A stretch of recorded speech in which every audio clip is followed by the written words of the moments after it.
बिस्मिल्लाहिर्रहमानिर्रहीम। बोलते कालम के साथ मैं आमिर रज़ा खान। और वही हुआ जिसका डर था कि मुश्तबा हामनई ने बदला लेने का ऐलान कर दिया है। ये ऐलान इस तरह किया गया है कि उन्होंने अपने टेलीग्राम अकाउंट के ऊपर जाकर ये बताया है कि उनके वालिद के बदला लेना कौम की पहली ख्वाहिश है। जितने दिन शहीद आयतुल्ला अली हामनई का तजीज़ व तकफ़ीन की तकरीबात या उनकी वो जो प्रोसेशन है वो होता रहा, उसमें एक ही मुतालबा बार बार किया जाता रहा कि खून का बदला, खून। और इस तरह के बैनर्स जो थे वो उठा के रखे गए। लोगों का मुतालबा भी यही रहा कि बदला लिया जाए उन ममालिक से, उन लोगों से जिन्होंने शहीद आयतुल्ला अली हामनई को जो है वो शहीद किया है। और अब मुश्तबा हामनई ने साफ दो टोक अल्फाज में अपने टेलीग्राम अकाउंट के ऊपर ये बात कह दी है कि शहीद का बदला लिया जाएगा, ये कौम की ख्वाहिश है। रॉयटर्स की ये स्टोरी है। रॉयटर्स के अलावा बहुत सारे मीडिया हाउसेज जिनमें डॉन भी शामिल है, उन्होंने इस स्टोरी को बीबीसी ने भी उठाया है और उन्होंने कहा है कि शायद ये बदला अब लिया जाएगा। इसी खदशे का इजहार जो है डोनाल्ड ट्रंप ने किया था और उन्होंने कहा था कि बदला लेने वालों ने जब उनका नाम लिया कि उनको मारा जाएगा या मार दिया जाएगा, तो उन्होंने कहा कि 1000 से ज़्यादा मिसाइल जो हैं वो ईरान की तरफ हैं। अगर मुझे कुछ हुआ, मुझ पर हमला किया गया या मारने की कोशिश की गई, तो ये 1000 मिसाइल जो हैं ईरान पर गिरा दिए जाएंगे, यानी वो भी खौफज़दा हैं। उसके बाद मैंने आपको सुबह जब मैं अपना व्लॉग कर रहा था तो मैंने आपको बताया था कि बासिर आगची ने ये कहा है कि शायद चंद लोग ये नहीं चाहते हैं कि जो अमन मुआहदा है वो ना हो, लेकिन अब की सूरत हाल जो है ये बिल्कुल मुख्तलिफ है। अगर बदला लेना है तो फिर जंग जारी रखनी होगी।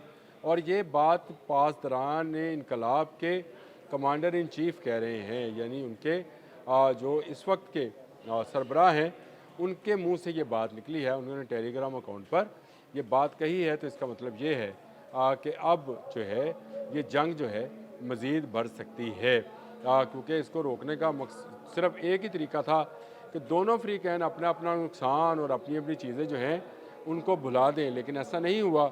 मुश्तबा हामनई अपने वालिद का बदला लेने के लिए पुरअज़म है और वो उन्होंने साफ अल्फाज में ये कहा है कि वो आवाम की वजह से जो है, आवाम क्योंकि ये मुतालबा कर रहे हैं इसलिए वो ये बदला लेना चाहते हैं। ये मुश्तबा हामनई का बयान आने के बाद नज़र आता है कि आपने हमस में जंग जो है मज़ीद ज़ोर पकड़ेगी। आज की रात अहम हो जाएगी, क्योंकि अगर ये बात जो सुप्रीम कमांडर हैं, जो सुप्रीम लीडर हैं मुश्तबा हामनई ने कही है, तो इसका मतलब है कि पासदारान इनकलाब के वो तमाम सेक्शन जो कि इस वक्त सरहदों पर या बहरी नाकाबंदियों में मसरूफ़ हैं, उन तक ये पैगाम पहुँचा दिया गया होगा। और मुश्तबा हामनई ने कुछ सोच समझ कर ही बदला लेने की बात की है। डोनाल्ड ट्रंप पहले ही खौफज़दा हैं कि उन पर हमला ना हो जाए, उनको ना मार दिया जाए। बदला लेने के जो ऐलान वहाँ की आवाम कर रही थी, अब वहाँ के सुप्रीम कमांडर ने भी यही ऐलान कर दिया है। तो ये एक ऐसी सूरत हाल है जिसमें आने वाले दिनों में मज़ीद जंग में तेज़ी आ सकती है। इस वक्त भी कतर का वफ़द जो है तेहरान में मौजूद है। कोशिश यही है कि दोनों तरफ से मुफाहमत की जाए। ईरान की जो पॉलिटिकल लीडरशिप है वो तो इसी इसी के लिए काम कर रही है। ख़ुद अब्बास अराग़ची हों या मसूद पज़ेश्कियान हों, उनकी पहली ख्वाहिश ये है कि अमन कायम हो, अमन का माहिदा हो, आबने हरमज़ जो है वो ईरान के कंट्रोल में रहे और ईरान उसमें आने जाने पर टैक्स वसूल करे। जो हुआ सो हुआ वाला मामला जो है वो पॉलिटिकल थाट के अंदर नज़र आता है कि अब इस जंग को रुक जाना चाहिए। मज़ीद जो है शहादतें नहीं होनी चाहिए और मज़ीद अमलाक का नुकसान नहीं होना चाहिए। इसके साथ साथ जो हालिया हमले हैं उसमें 17 हलाकतों की तस्दीक भी जो है ईरान ने की है, यानी उसमें 17 लोग जो हैं वो शहीद हुए हैं। इसका मतलब ये है कि कैजुअल्टीज़ जो हैं ये इससे भी, यानी ज़ख्मियों की तादाद इससे कहीं ज़्यादा होगी। और ये जो है एक ऐसी सूरत हाल है जिसमें आने वाले दिनों में जंग मज़ीद भड़क सकती है। गो अब्बास अराग़ची इस वक्त अमान के दौरे पे हैं और उन्होंने वहाँ पे अमानी जो लोग हैं उनसे मुलाकात की है।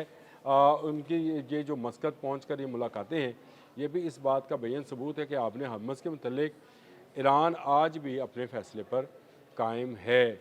कोह मुबारक से लेकर फजीरा तक जो है वो चाहते ये हैं कि आपने हमज़ उनके कंट्रोल में रहे और आने जाने वाले जहाज़ जो हैं उनकी इजाज़त से आए जाएँ। इससे पहले 5 किलोमीटर का इलाका उन्होंने ओमान को दिया था ताकि ओमान की तिजारत जो है उसको जो है कोई नुकसान ना पहुँचे। लेकिन हुआ ये कि ओमान ने मुख्तलिफ ममालिक के जो कि अमेरिका के अलाइज़ थे उनको गुजरने की इजाज़त दी, जिस पर हमला हुआ और उसके बाद से ये जंग जो है एक तरह से दोबारा शुरू है। दोनों तरफ जो है हमले किए जा रहे हैं। एक तरफ अगर उर्दन, कुवैत, बहरीन पर हमला मस्कत बहरीन पर हमला किया जा रहा है, तो दूसरी जानब जो है हमले किए जा रहे हैं ईरान के 5 सरहदी सूबों के ऊपर। यहाँ जो समंदर के साथ इलाके लगते हैं, जजीरे हैं, वहाँ पर हमला किया जा रहा है। बड़ी ही नाजुक सूरत हाल है। मुश्तबा हमले का ऐसी सूरत हाल में एक ऐसा बयान आना जिसमें यह कहना कि अवाम की ये ख्वाहिश है, कौम की ये ख्वाहिश है कि बदला लिया जाए, तो बदला लिया जाएगा। ये मैं समझता हूँ कि जंग को मज़ीद भड़काने का बायस बनेगा। एक तरफ से डोनाल्ड ट्रंप जो हैं वो डरा धमका रहे हैं, दूसरी तरफ से मुश्तबा हमले भी जो हैं उनका बयान भी आ गया है। शायद इन दोनों बयानात को अगर ये समझा जाए कि ये दोनों बयानात जो हैं इसलिए भी हैं कि किसी न किसी मरहले पर जाकर मुफाहमत कर ली जाए, क्योंकि डराया जाएगा तो कोई मुफाहमत के नज़दीक आएगा। ये एक बड़ी अजीब सी सूरत हाल इस वक्त ईरान और अमेरिका वॉर में नज़र आती है। दोनों तरफ बयानात जो हैं मज़ीद सख्त होते चले जा रहे हैं और आपको याद होगा 28 फरवरी से पहले भी इसी तरह के बयानात आ रहे थे। उस वक्त शहीद अली खामनेई ज़िंदा सलामत थे, उनकी जानब से बयान आते थे कि हम रुकेंगे नहीं, हम झुकेंगे नहीं।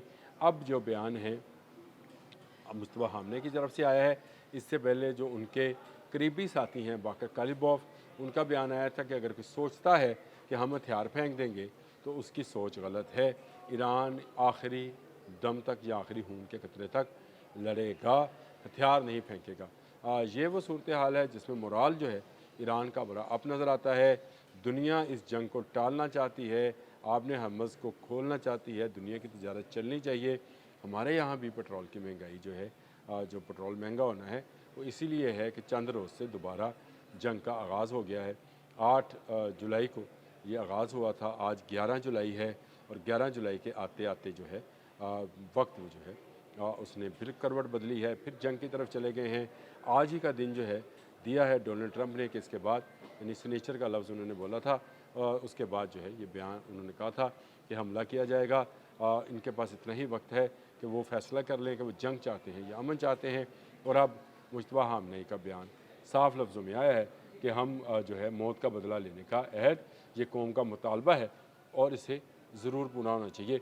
BBC ने यही हेडिंग लगाई है, मुश्तबा हमने का अपने वालिद की मौत का बदला लेने का अहद, ये कौम का मुतालबा है और इसे ज़रूर पूरा होना चाहिए। तो क्या जंग बड़े पैमाने पर होने जा रही है? आने वाले चंद घंटे बहुत अहम हैं। अब तक के लिए इतना ही। अल्लाह हाफ़िज़।